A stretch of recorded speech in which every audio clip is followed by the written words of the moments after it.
Hello, hello. Welcome back to the main stage. I hope everyone had a good lunch. Today, we are going to welcome two people from Booking.com. So we have Narendra and we have also Narmin. Narendra on his side is a senior machine learning scientist at Booking.com, and Narmin is a senior data scientist at Booking. What we are going to explore today is the world of marketing attribution models. I don't know if people are familiar with that, but we are not going to use the typical techniques that we know, like Markov chain and Shapley value. What we are going to see together is how we can use actually machine learning and more specifically deep learning in order to explore that.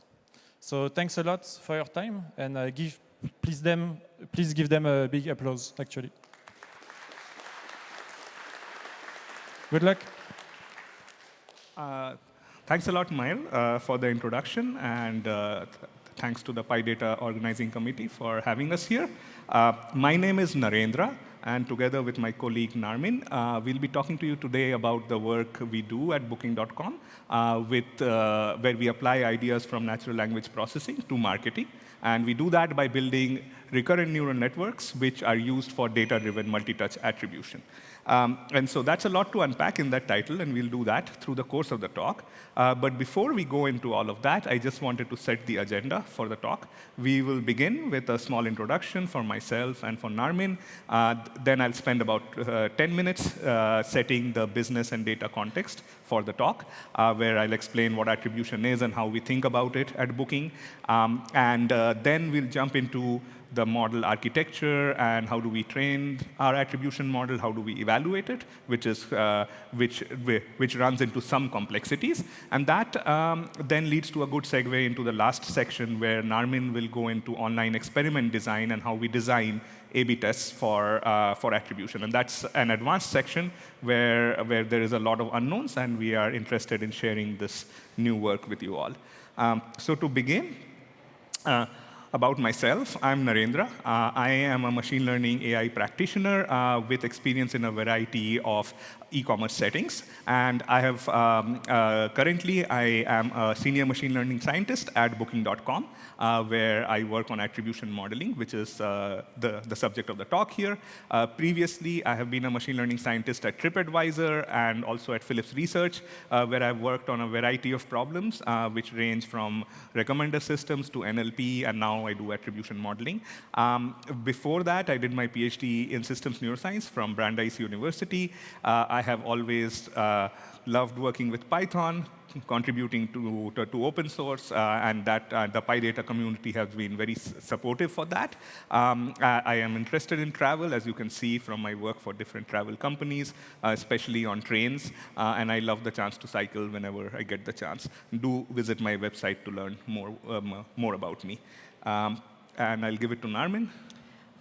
Yeah, thanks, Narendra. I also worked for Booking for the last 5 years and was involved in various projects, including attribution, where we worked together with Narendra for the last couple of years.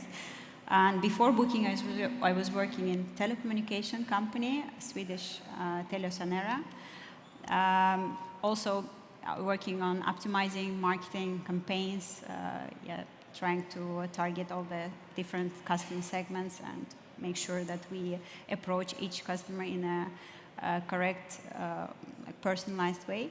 So prior to Booking, I was obtaining my major in applied maths. I love traveling, so that's one of the reasons why I also work for Booking. Yeah, feel free to find me on LinkedIn and reach out if you have any questions. Yeah. Thanks a lot, Narmin.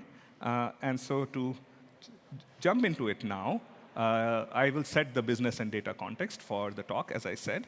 So the question we begin with is the basic question of all of this: what is attribution? And we would define it as measuring the effectiveness, in some sense, of online marketing. So what do we mean by that? It's best to understand that by setting an example here, where we have a Booking customer whose name happens to be Willem Alexander, who is interested in a staycation in his hometown of Den Haag. He wants the staycation to be in a hotel that's not too different from his house, which is the Palace. So he finds a nice hotel called the Palace Hotel on Booking.com for 139 euros, makes a booking, on our website, and he books the staycation. So that's from the customer side. But on the marketing side, we as Booking.com invest marketing money into a bunch of different online marketing channels, like Google paid search, or social media channels, or advertising on other travel websites like TripAdvisor, meta marketing as it is called. And the question we want to ask is, how much was each of these different online marketing channels responsible for Willem Alexander's decision to book with us? Or in other words, how do we attribute the booking to the marketing channels? And that's where the name attribution is coming from. And that's the basic question that we are after. So how do we go about dealing with this problem? So from the data side, the basic unit of data that we work with is what we call a marketing customer journey, or an MCJ in short in our work. And an MCJ looks something like this, where we have the different clicks that the customer makes leading up to the booking they made with us. So for Willem Alexander, maybe he's a new user of Booking.com, finds some sort of brand promotion on Instagram, gets interested in the idea of a staycation, searches for it on Google paid search, gets directed to look at reviews of that hotel on TripAdvisor, and then finds an offer from Booking.com on the TripAdvisor website, which lands him directly on our website, and then he books. So that's the customer journey that we have leading up to the booking, and that's the basic unit of data that we work with. And we order the clicks in this journey in order of their occurrence. So the first click is called first touch point, second touch point, third touch point, and last touch point, and so on. This is common terminology in the field. So that's how we set up the data that we work with. It's also useful often to think of this in terms of the funnel of conversion, of the marketing customer funnel. So what that means is that certain online marketing channels, like social media, are upper funnel, where they are creating brand awareness, and they're upper in the sense of being far from the conversion decision. Whereas other channels, for example, the direct landing on Booking.com, that's closer to the customer's decision in conversion. That would be called lower funnel. And if you think about this attribution problem, this question about attribution that we asked on the previous slide, we would want to spread the credit, we would want to spread the commissions that we have from this booking across these channels, across the whole funnel in a reasonable way. And this is a basic causal question in some sense that we are asking, and that's what we are after. So with that setup, if you think about it, it is kind of like football, where if you think of a football goal, that is a collaboration between several players. It's not no one single player is responsible for the goal. And just like that, the conversion that we are talking about in online marketing is also collaboration between the different touch points that make up the customer's MCJ. So it's very equivalent to football in that sense. And if you think about the football equivalence, what you would also realize is that no single player is responsible for a goal. It would be incorrect to attribute goals to an individual player. It's a collaborative effort. And similarly, it would be incorrect to attribute the booking to a single touch point. So because of that, single touch rule-based attribution is quite inadequate. And what it does is it attributes the entire booking to one of the touch points, which could be the last touch point. And if that happens, then you are over attributing to lower funnel marketing channels. And it could be the first touch point, and then you are over-attributing to upper funnel marketing channels, and neither of those situations is good. So how do we do better at this? What we do is multi-touch data-driven attribution, DDA. And there are many versions of this, obviously, depending upon the company, upon the setup. And I'll talk about the version that we have, but it's not really unique. The idea is not unique to Booking.com, but it's the strategy that most companies take to overcome this problem. So what we try to do is that we frame DDA as a machine learning problem, and we do that by looking at the MCJ that we have talked about till now, which is happening over here, leading to the booking, and setting it up as a machine learning task, which in the sense of setting up a task as a binary classifier, which is predicting conversions or this transaction that happens at the end on the basis of the MCJ touch points.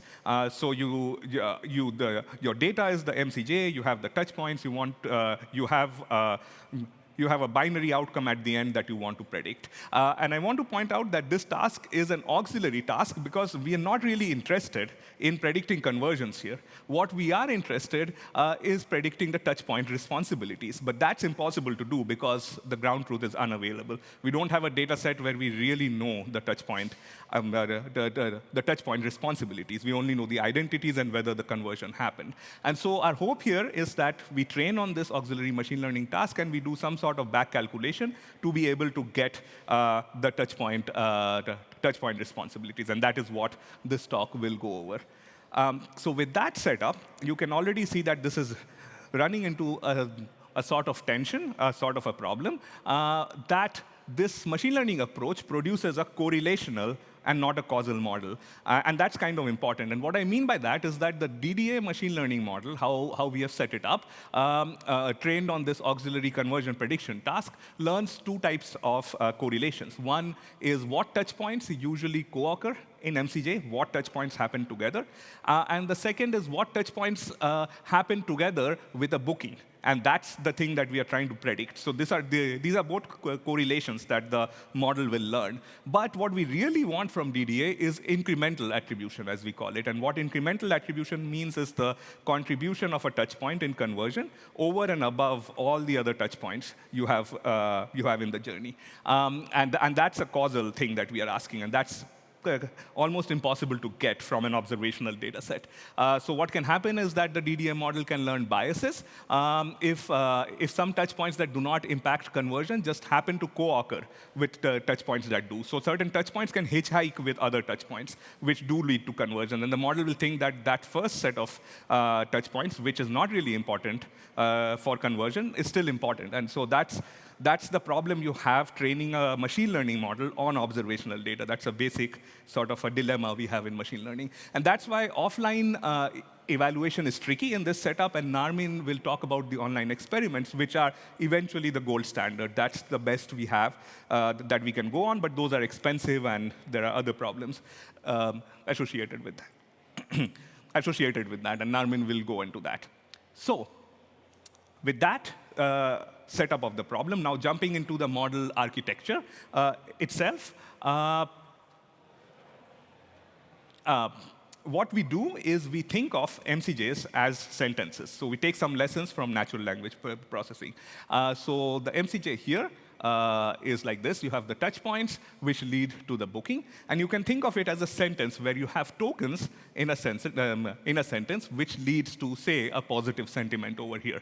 So basically, we have two sequences, very equivalent, that lead to a binary outcome. And if we set it up this way, you can already see where this is leading to. We can use NLP models, NLP evaluation techniques in this problem.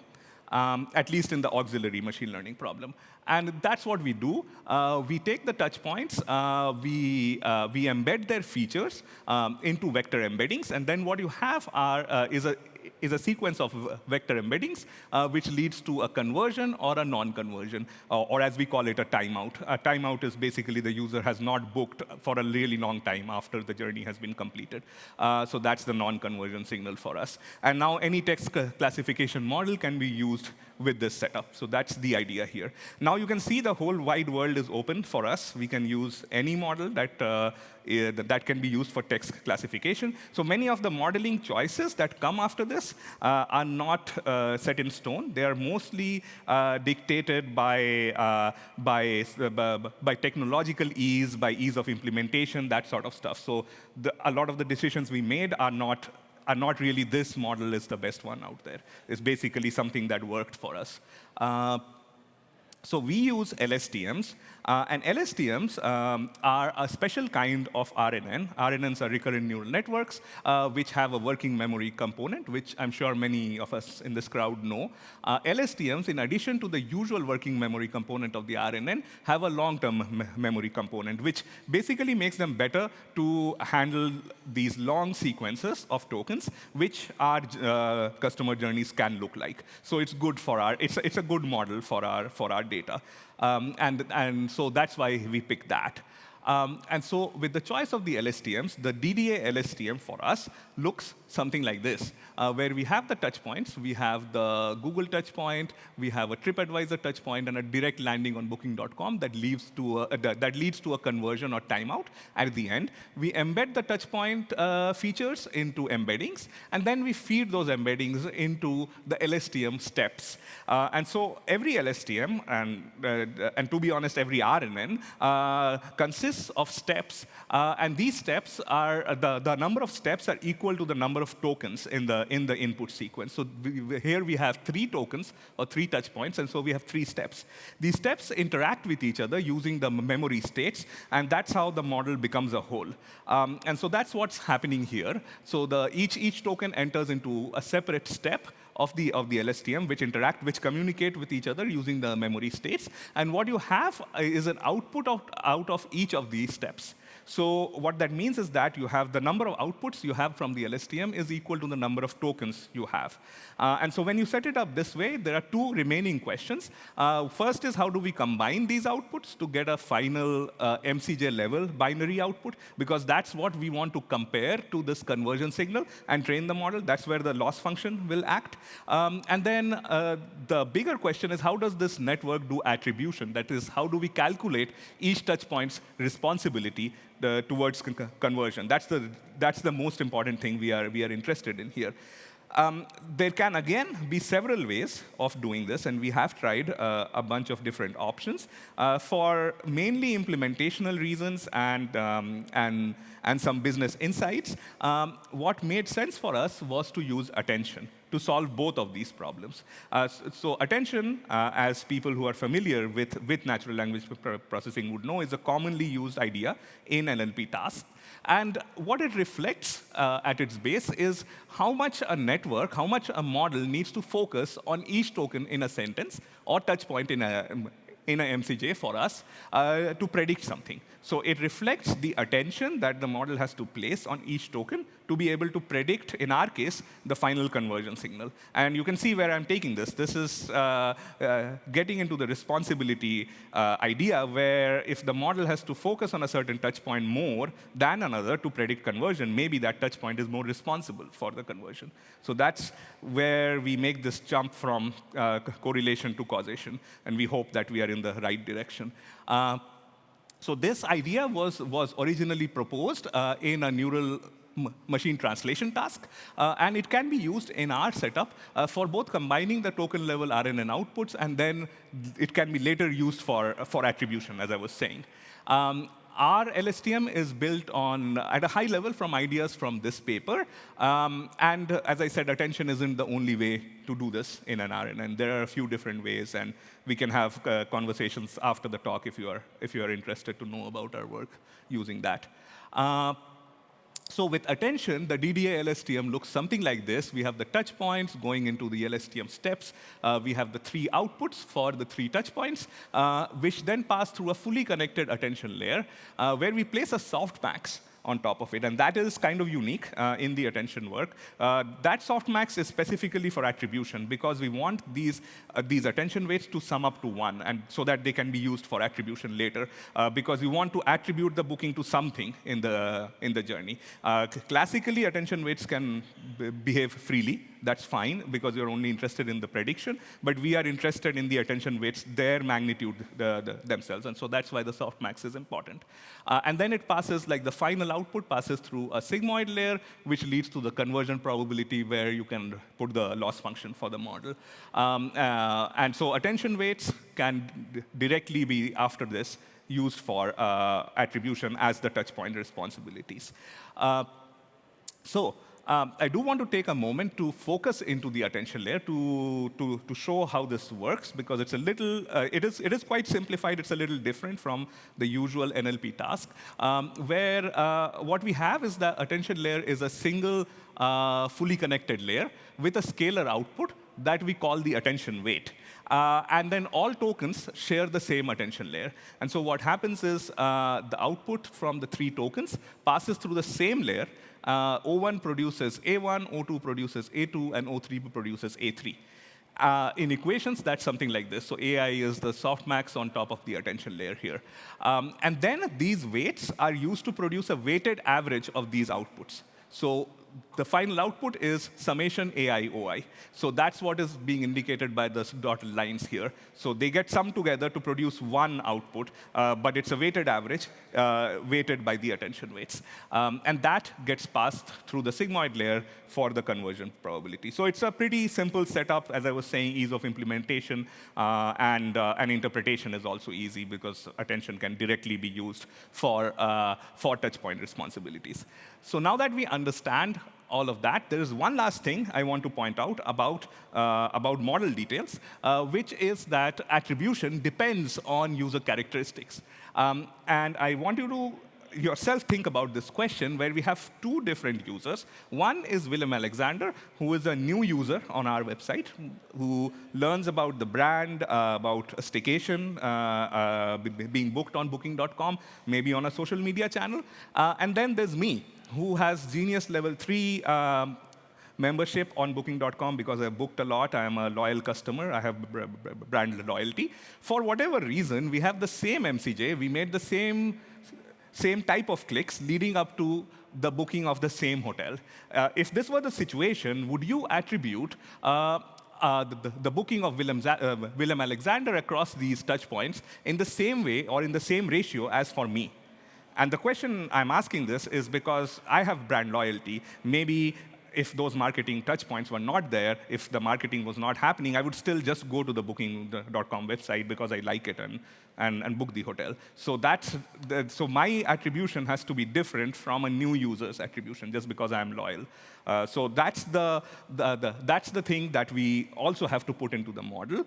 And we figured out after a bunch of tries that again, ease of implementation, one easy way to do this is to put a new start touch point at the beginning of each journey. So we have a touch point which is specific to the user, so Willem Alexander or me, and it contains features such as the user's booking history, maybe, any other thing that you want to put about a loyal customer. And attention automatically puts high attribution responsibility on this start touch point for a loyal customer. And for a new customer, it will not. And so you get sort of the real attribution across these touch points where you have taken out the loyalty factor.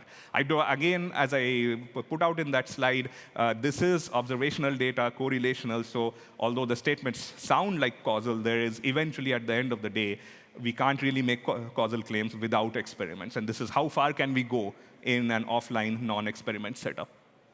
So that, I hope, has set up the model for you all, and you have an understanding of how we have set this model up.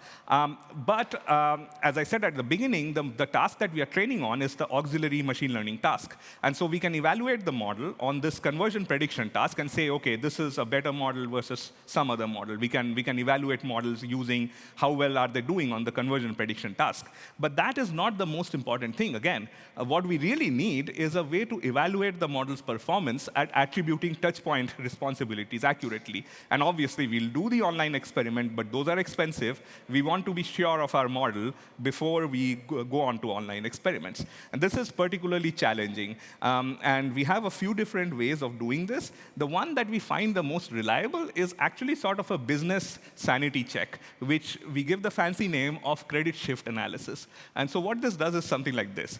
So consider the MCJ where you have the two Google touch points over here leading to a booking, direct landing leading to a booking of 100 euros. And if we had last touch attribution, we would put all of this 100 euros on this direct landing.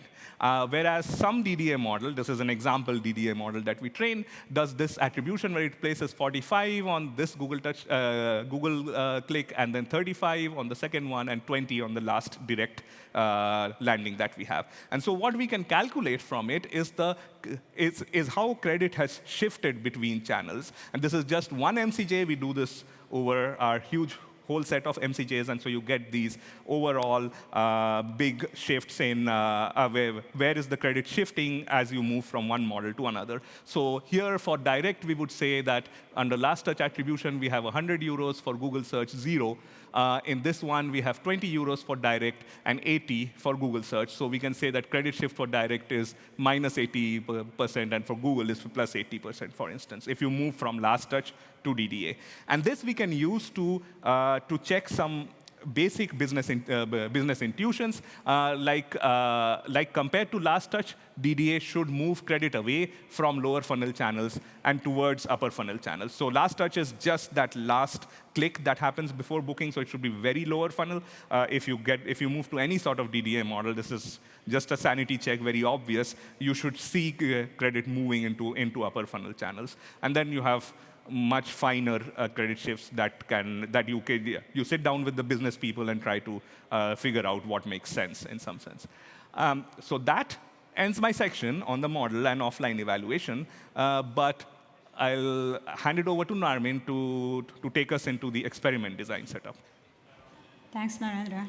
Every time I listen to the presentation, I learn something new about attention layers. So. Like in many e-commerce companies, we believe in implementation of any changes after thorough experimentation.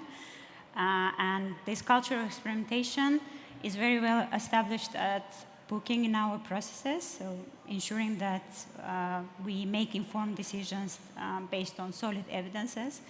With that in mind, we will move on to the next topic on how we've been setting the online experiment to test efficiency of data-driven attribution.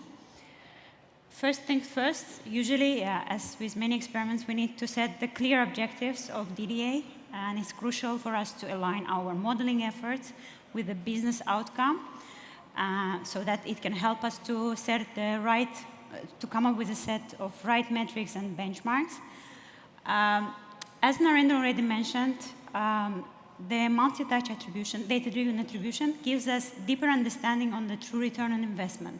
So we can have more insights into the contribution of each marketing channel in the full customer journey to the conversion. With that in mind, we can also make more efficient decisions on how to allocate our marketing spend to get maximum impact of this marketing budget. And this is how we come up with a primary goal of the data-driven attribution is optimization of our marketing spend. And it manifests in two key ways. First one, by increasing the number of conversions, and second, improving the return on investment. But the purposes of multi-touch attribution goes also beyond of this primary goal. We can improve the customer experience by tailoring the marketing communication across the full customer journey, so it will bring more relevant and personalized experience for each individual. So now that we know the primary goal, we can frame the key hypothesis that we are trying to test with the data-driven attribution, which sounds like DDA model-based bidding leads to an uplift in number of total conversions without harming the return on investment. And this sets the stage for our experiment, and we can further build the online experiment and understand the efficiency of DDA better. But before moving on with the experiment, I would like to give a quick introduction on the marketing landscape at Booking. We partner with many more marketing channels. I will now focus only on two of them. But this goes beyond of this number of channels that I'm mentioning here. And each marketing channel has their own business model. They operate in different ways. For example, per instance, with pay-per-click search engines like Google Ads, Bing, or Yahoo advertising. In these search engines, we place a bid per keyword that the user search on Google, like hotel in Amsterdam. And this is how we participate in auction, and we assign, considering this bid, we get some search ranking in the search results, and our goal to achieve the highest ad placement as possible. And we only pay to our partners once the user interacts with our ad, clicking on the shown ad placement. With meta search marketing engines like TripAdvisor, Trivago, the bid landscape is a bit different. We bid on hotel ads, So for our hotels to be placed on these booking modules, showcasing some picture, price, some details about the property. This ad placement is also determined by the auction, considering our bids. We also pay money when the user interacts with our ad. But what's key difference here that the bid unit is the hotel ad compared to Google Ads, where we bid on keywords specifically. Why I'm sharing a bit more on this? Because it's important to understand how we're going to experiment with data-driven attribution. So in our control group, we have the business as usual rule-based attribution rule, where we are assigning the value of the conversion to only one touch point in the marketing landing. So here, all the value of this reservation or transaction goes to only one channel.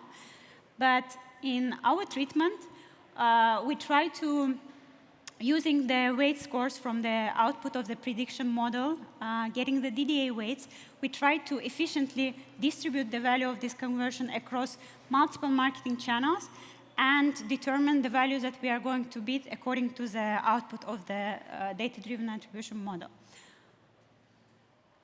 Sorry.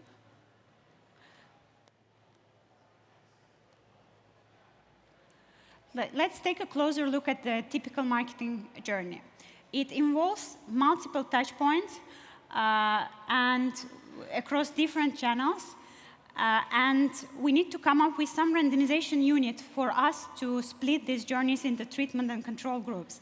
And the conventional A/B testing approaches here are not applicable in this context because we are lacking the control over the user base since we are experimenting with multiple marketing partners.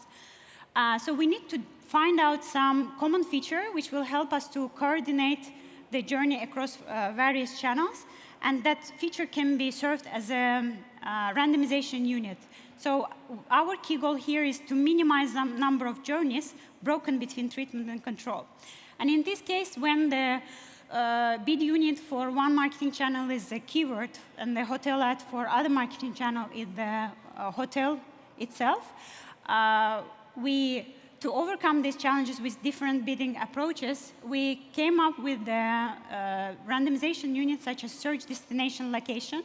So we can map any keyword searched on search engine platforms to location preference of the visitor. So in this case, hotel in Amsterdam can be mapped to location Amsterdam. And at the same time, we can group all our bids for specific hotels which are located in Amsterdam or any other city. So this is how we will randomize our journeys according to the search destination of the visitor. And so this is kind of this common feature enables us to minimize the number of splitted journeys between treatment and control and get more robust experimentation design, which will allow us to measure the impact of data-driven attribution in a more efficient way. The key advantages of these approaches, and we think that the biggest benefit is that these kind of A/B tests, as usual, they allow us to detect the smallest effect changes, and we are also able to deploy any variance reduction techniques. So yeah, we do believe that we can get much higher statistical power with this set of A/B tests. The second benefit comes from the operational simplicity of this experimentation. So we are independent from our partners. We can run these experiments, and this autonomy allows us for faster and more flexible implementation. And the final, I would say, key benefit of this approach that we avoid the risk of cannibalization. Especially, this is a common problem with attribution models. We measure the impact on the true increase of total conversions and making sure that we are not just shifting the value from one channel to another, but we are calculating the true impact of DDA on the number of conversions. So this method is attribution agnostic and helps us to evaluate the true effect. But although there are some advantages, we also need to consider and acknowledge all these pitfalls and drawbacks in this design. First of all, not every visitor knows the certain destination preference. For example, if the visitor is searching for a beach trip in August, we are not able to map such type of keywords to specific location. And some fraction of the journeys are missing in current experiment, which leads to some dilution impact on the total effects. And second, visitors frequently change their minds during this journey, so they can search for multiple destinations, and this fluidity leads to some challenges in correct attribution way of the conversion to a specific location, if there have been several locations involved. So to overcome these challenges, I would also introduce the second option that we were considering at the time when setting up this experiment. When there is no flexibility to set the A/B test, in Booking we do geo-level experiments, so we treat the whole market and have some set of synthetic control markets to measure the impact on the total market compared to the set of synthetic control markets using causal impact frameworks and analysis on these results. But this flexibility comes at cost of the reduced power. So we have a trade-off of running the A/B test with some level of dilution and bias created, or having geo-level experiment with no dilution, but at the same time, lower powered experiment. So that's how we come up with a two-step framework to mitigate these weaknesses in each individual approach and increase their strengths for us to have more actionable results and understand the performance of the data-driven attribution across marketing channels. So as a step one, we were planning to run the A/B test on the search destination level, and this would allow us to measure the average treatment effect also per market.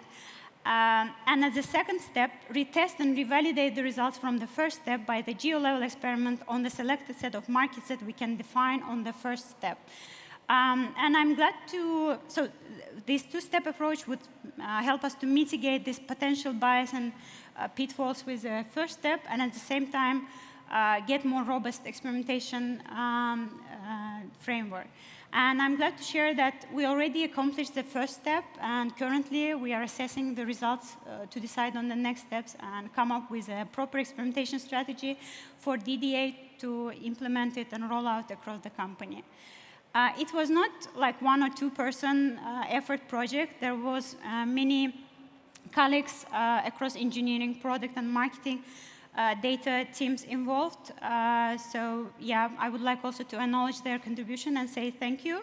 Thanks you all for listening as well. Me and Narendra, we will be at Booking booth, so feel free to reach out to us if you have any questions further or ask now. Yeah, that's it from me. Thanks. Thank you, Norman and Narendra, for the insightful presentation. Now we're going to take some questions from the audience. Oh, I already see a hand up. Yes, my colleague will come to you. After. Thank you very much for a brilliant talk. It was a pleasure to hear what researchers still experimenting with LSTM in our LLM first world.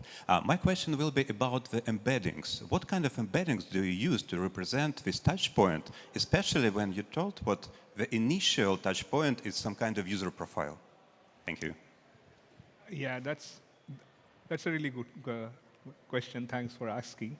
Again, we just keep it simple. Like the standard embeddings mostly, you differentiate between features which are numerical versus categorical, and you have embeddings for the categorical ones, index them, and then train those embeddings, co-train them with the model. So nothing special actually, like the standard embedding layers you'll find in PyTorch or TensorFlow. So yeah, just co-trained with the model, just simple vector embeddings. And there was a question over here. Okay, thanks. Maybe thank you again for your presentation, and maybe the connecting question, because about the start token that you actually used. I would expect there will be quite a high cardinality in terms of quite difference in the starting token if you look at the different customers. Have you tried, maybe you can give us a bit of intuition on that side, and then have you tried actually to estimate the impact of the start token on all the outcomes? Yeah, both those questions are really good, really important. So one thing that one sort of challenge that we have, which is kind of related to the question you asked, but you didn't ask that specifically, is that if you have this start touch point on its own, and you only have the user features in the start touch point and in none of the other touch points, what you'll see is a nice conversion probability at the first touch point, and then conversion probability tanks after that. Because for a loyal customer, you can tell from only the first touch point shows loyalty, and you can immediately say, okay, conversion probability is probably higher for a loyal customer, just in general, on an average. And that's a bit of a problem. So one of the ways, there is a few different things that we have tried, but one of the ways that we try to compensate for this is to tile the user features actually across all touch points. So that you asked a very good question that gets into then is that a start touch point? It's a start touch point in the sense that we don't have touch point features. It's not a Google touch point or something else. Those are nulls.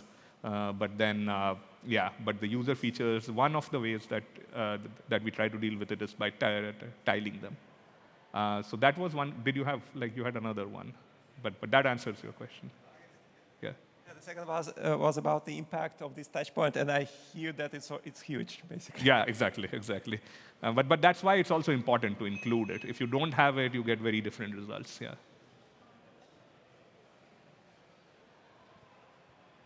Hello. Thank you very much once again for the talk. And I have a question related to data quality, because when I was building my attribution model, I faced the issue that was connected that data that describes the person doing something online, and he leaves some cookies or sessions. They are quite unreliable. For example, the session expires quite fast, so even one person can have several sessions. So probably you face the same issue, and would be glad to hear your thoughts, maybe some tips about the data quality. Thank you. And Narmin, you want to take that? Yeah, actually, this was our first initial research topic, because we noticed that there was some discrepancy on the number of events that we collect in our data and data reported by our partners.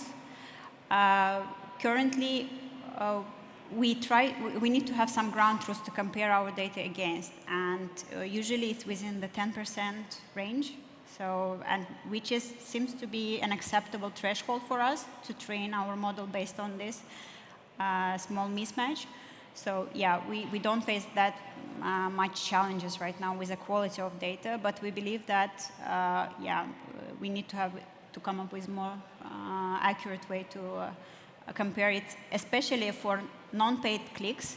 This is a challenge, because with paid clicks we have data from the partners to compare against. With free data from organic landings, we don't have any ground truth to compare against.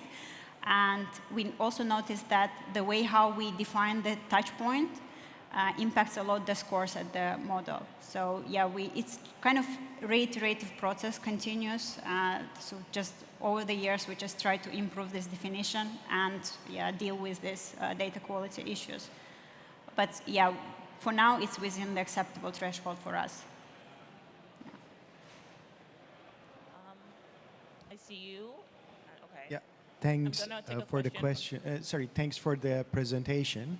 The question is coming from here. I joined, maybe you already mentioned, but I missed it. I was wondering, why are you controlling for return on investment in your solution design? Yeah, that's a good question. So we wanted to bid against the existing business as usual setup. And we needed to come up with something that we could control over these two sets. And according to the infrastructure in our bidding landscape, the way how this prediction algorithms works, where we define the bids, we need to set some ROI targets. So if we can't have fixed costs between treatment and control, we were controlling over ROI targets. So this is something related to the existing bidding algorithms that we have at Booking. Better would be to control for cost and make sure that one bidding attribution model is more efficient and returning more bookings compared to another. But since, lack of control over cost, we were fixing the ROI target between both groups to maximize the number of conversions in treatment. So the interpretation you mean is that the clients that you are basically in your treatment group and control, they are having the same return to the company. Yeah. But then, what you're interested if this basically treatment you're providing is beneficial to one of the groups. Yeah. So basically, we want to make sure that spending the same amount of money, we can allocate this budget better, shifting this value to more efficient channels, for example, like more contributing to the conversion, and get more conversions at the end. That was the key goal. Yeah. And there is no backward loop from the return on investment and conversion? No. Okay, that's okay. Thanks. It's fixed in the beginning. All right, thanks. Yeah. Unfortunately, that's all the time we have for questions. If you have any more questions for them, you can find Norman and Alejandra at the booking booth. Now we're going to take a 10-minute break before the next session begins. Thank you.